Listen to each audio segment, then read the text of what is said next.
Welcome, everyone, to the Transformation Nurse Academy podcast. This is our weekly episode, Talk with Kevin, where we cover topics for all nursing fields with extra emphasis on emergency and critical nursing. Get ready for candid discussions that explore the vast landscape of nursing and beyond.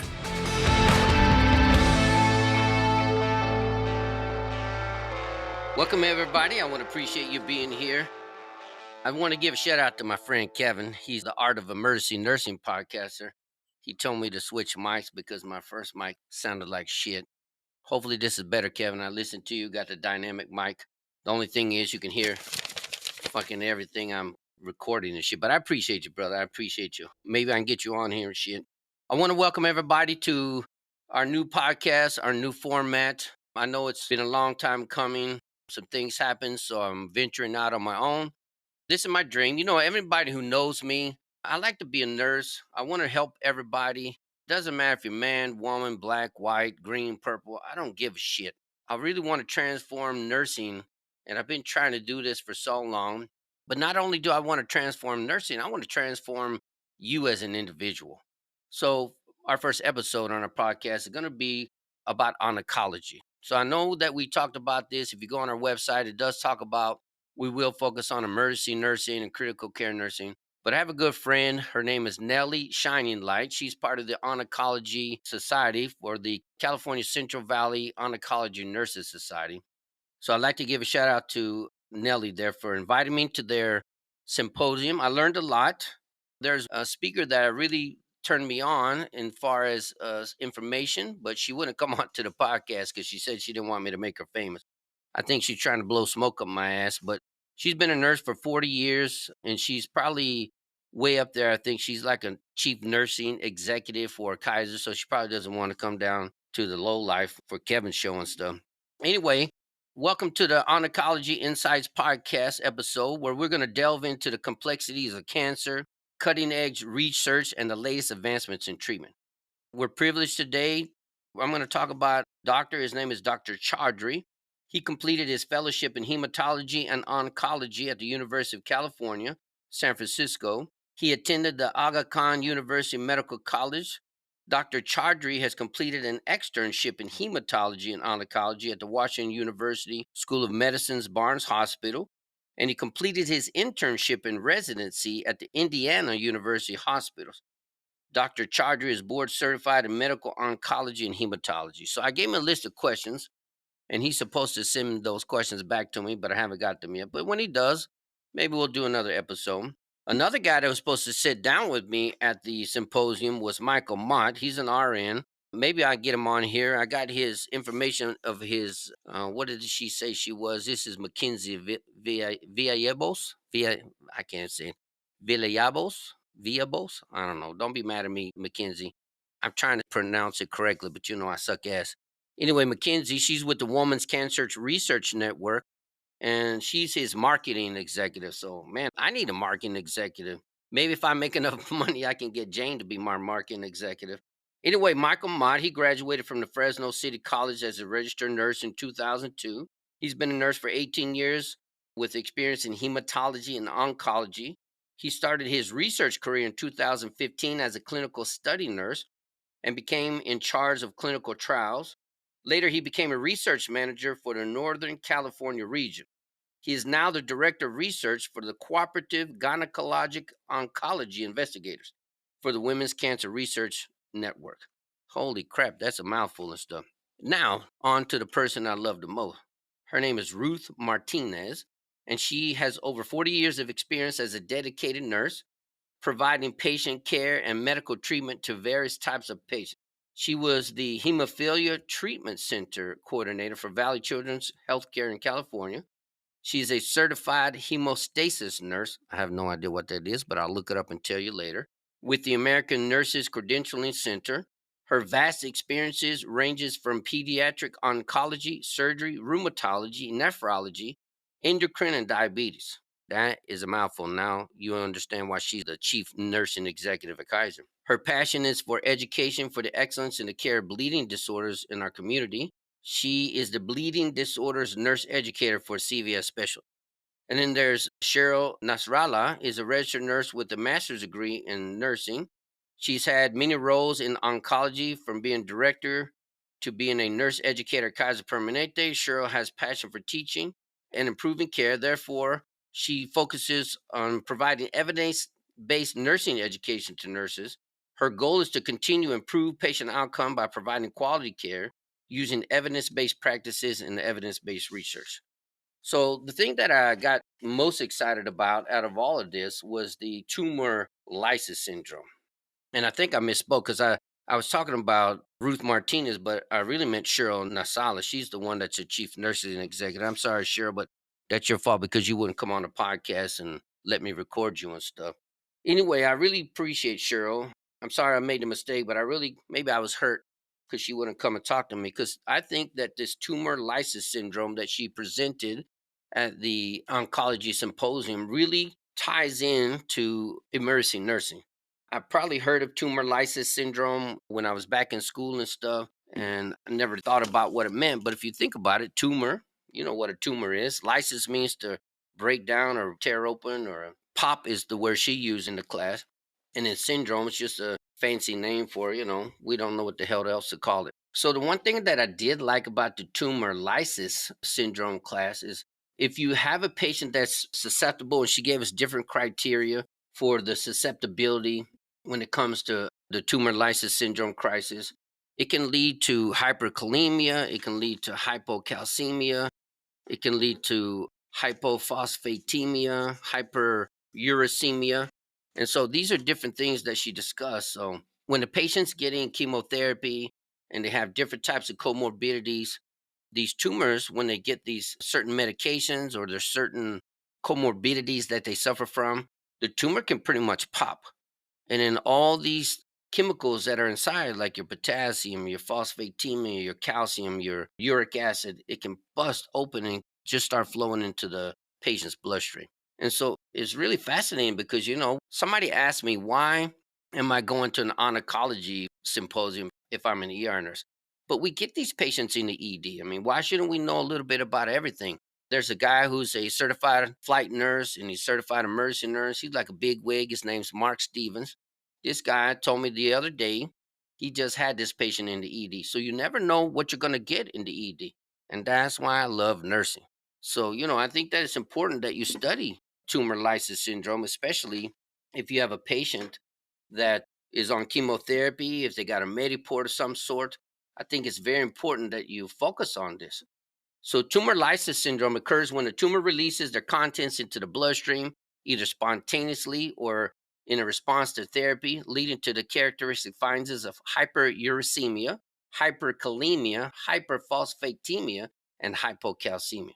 And Cheryl Nasala, she talked about this a lot, and it made me realize that something that we should maybe understand and focus on if we got these cancer patients coming into the ED. So the electrolyte and the metabolic disturbances, it can progress into clinical toxic effects. It can cause renal insufficiencies. It can cause cardiac dysrhythmias. It can cause seizures. It can cause death and multi-organ dysfunction syndromes. And so one big takeaway I got from Cheryl is, don't get a fucking nephrologist involved. Because the problem is, when you look at the labs and stuff, and she talked about labs that you should draw for tumor lysis syndrome. And some of the labs, of course, would be like a CMP. I heard one of the nurses talk that they even have a tumor lysis syndrome panel, which pretty much covers everything that you need for taking care of this. But labs that you want to monitor would be a lactic acid, CMP, which includes the potassium, calcium, creatinine, maybe get an ionized calcium, a phosphorus. And she told me that, or she told the group that a lot of doctors don't typically offer or, want to order a phosphorus, but that's something that you want to order and stuff. So it's something that you want to pay attention to when you get these patients in. Don't be afraid to advocate for your patients. So when it comes to tumor lysis syndrome, it's very important that you focus on these, because if you got hypocalcemia, what can hypocalcemia cause? Hypocalcemia is a condition where you're characterized by low levels of calcium in the blood. It may go unnoticed in the early stages, but then it progresses. You get numbness, you get tingling in the hands and feet, you get muscle cramps, you get seizures, abnormal heart rhythms. And of course, if you leave it untreated, just like Cheryl said, dead.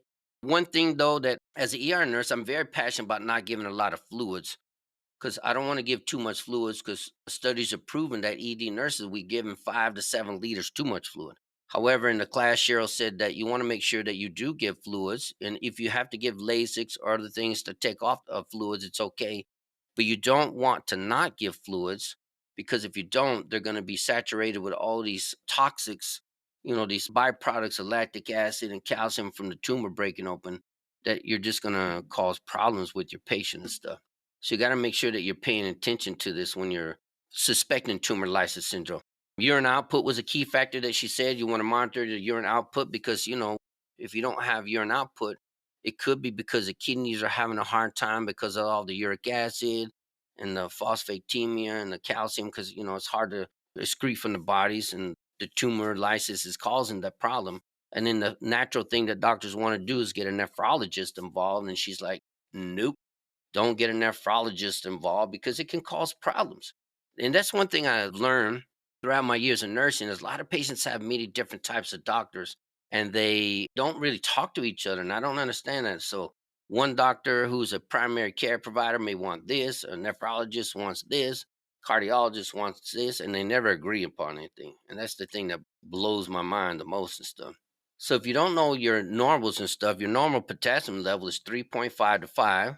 Your normal calcium level, I guess it depends on, what lab book you look at and stuff. But if you look at your normal calcium levels, I just put 8 to 10 because it's easy to remember those numbers and stuff. I think the biggest one would be probably the normal phosphorus levels. We don't look at these all the time, but the normal phosphorus levels are around 2.5 to 4.5. That would be a good thing to remember and stuff.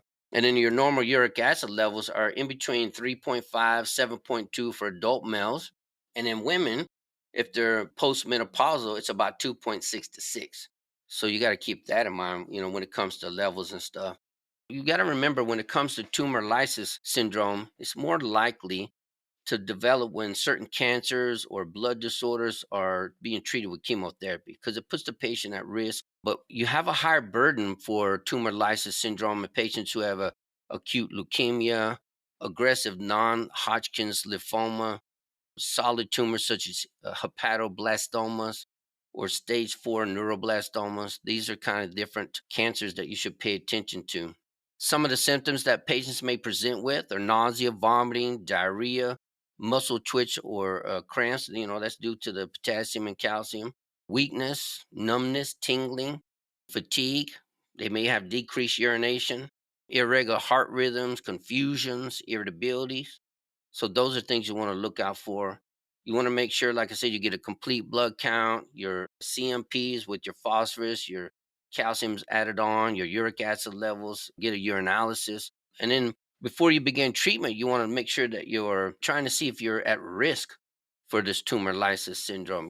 Like I said, there's different types of cancers, the progression of it.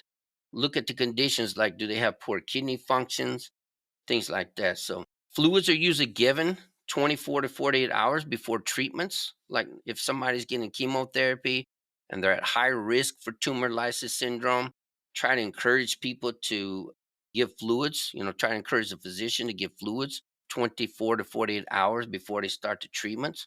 So that way, you're not having to worry about if you need to really hydrate them. While you're giving fluids, make sure you monitor how much urine output is being produced. It's important that you get about 150 to 200 milliliters of urine output every hour. And if you need to, like Cheryl said, don't be afraid to give diuretics because you're kind of damned if you do and damned if you don't, because LASIK can be hard on kidneys. It gets rid of potassium. So, but you're kind of damned if you do, damned if you don't. So, I mean, you got to do what's best for your patient. Medications that can help lower your uric acid levels are allopurinol. There's another one that she talked about that I don't remember if I've ever given it before, but it's called rasburicase, and it's spelled RASBURICASE. Another name for it is Fast Urtec, FASTURTEC. It's a drug that breaks down uric acid, and she says you can give it, and the next morning your uric acid has dropped like the bomb. So it's just crazy to me. I've never heard of that before, and I have gout, so I take uric acid. I know what allopurinol does, but I've never heard of the rasburicase. Other drugs that may help uric acid from forming crystals, you can try sodium bicarbonate, a drug called acetazolamide or Diamox that you can give with intravenous fluids. And so if you can try those different kind of things. Worst case scenario, the patient may have to get dialysis. But they're already having a hard time with their kidneys, so you don't really want to make them suffer with their kidneys, with the tumor lysis syndrome, if you think about that in the emergency department. So what do you do if a patient comes in and you suspect tumor lysis syndrome in the ED? I mean, what do you do to try to help this patient to advocate this? And this is one thing I talked about. There's a nurse that he's from a hospital that I worked at. I don't want to mention the name of the hospital because I'm about to go back to work there per diem. So I got to be on my best damn behavior, even though I'm not going to curse and Jane's not going to beat me out and shit. But one thing he addressed was these cancer patients or oncology patients typically have some type of PICC line or they have an implanted vascular access device, an IVAD, which in our language from older nurses is a Mediport or a portacath, but the new term for it is an IVAD, IVAD, or an implanted vascular access device. So he said that a lot of nurses are afraid or maybe they're incompetent to access these central lines. And so a lot of patients wind up getting poked multiple times because their veins are very fragile, because nurses don't understand how to access these devices. I think that maybe you should take the time to learn these different devices, take an IV class, look up the organization Association for Vascular Access, look up the organization Infusion Nurses Society, and improve your education on how to implement these protocols for your patients who are cancer patients. I know that it takes a lot of time accessing the central line because now the CDC says you have to access them sterilely. You have to use maximum barrier precautions. But also, Peter and I discussed we're trying to do what's best for the patient, not what's best for us. And sometimes that's hard to do because, nurses are overworked, they're stressed out because they got multiple patients. So I think that is very important.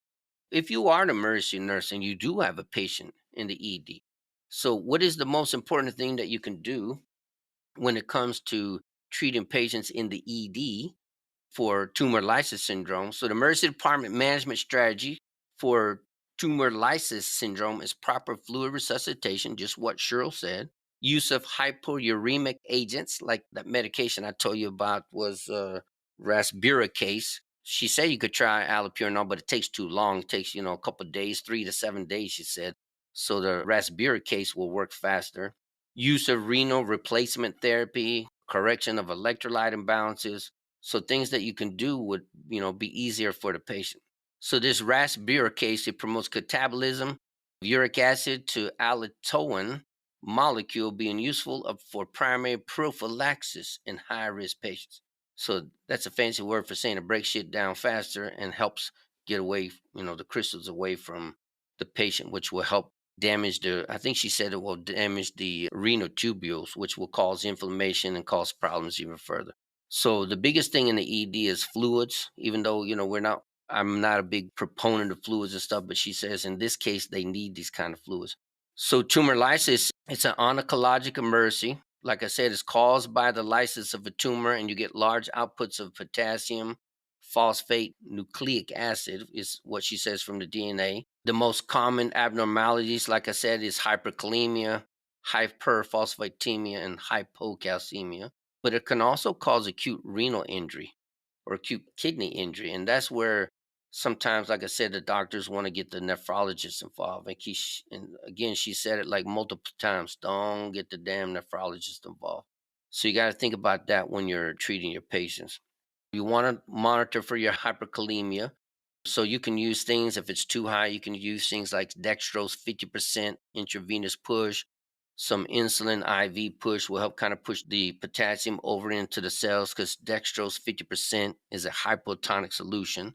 And then using the insulin will help kind of drag the potassium into the cells.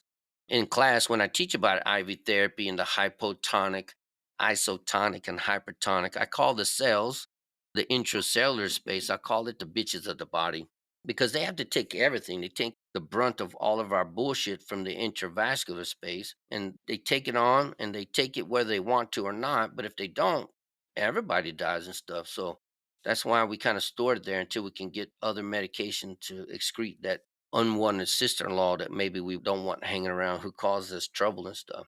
So think about hypocalcemia. It's a secondary to release of the phosphate from lysis cells. Usually it's related to the hematologic malignant cells that contain up to 4 more times intracellular phosphate than other cells do. Significant elevations in phosphorus in the blood are not seen until blood levels exceed the capacity for the renal excretion of phosphate. So kidneys have a hard time, getting rid of that stuff if it piles on. And this can usually occur within 24 to 48 hours of the IV therapy. Hypocalcemia can lead not to only tetany and seizure, but it can also cause fatal cardiac dysrhythmias. So you got to be careful when it comes to this. So I just want to know if you can think about tumor lysis, think about the Oncology Society. I didn't go into the other things. They talked about von Willebrand disease. Maybe that will be another episode that we'll talk about, maybe more with cancer research, if I can ever get Michael Mott on, if he's not too busy for taking his time out for us. Anyway, I hope that you enjoyed your first episode of the podcast. Maybe Jane can get and cut in this interview with Pete so you can hear from Pete. I really like Pete. He's a good guy, and he's from the Army. So I appreciate you guys. I hope that you have a great night. I hope that you like this first episode, and I hope that you like Transformation Nurse Academy. All right, you guys, I appreciate you. Have a great night, and take it easy. Don't miss out. Engage with us weekly. Share your thoughts, and let's transform the nursing landscape together.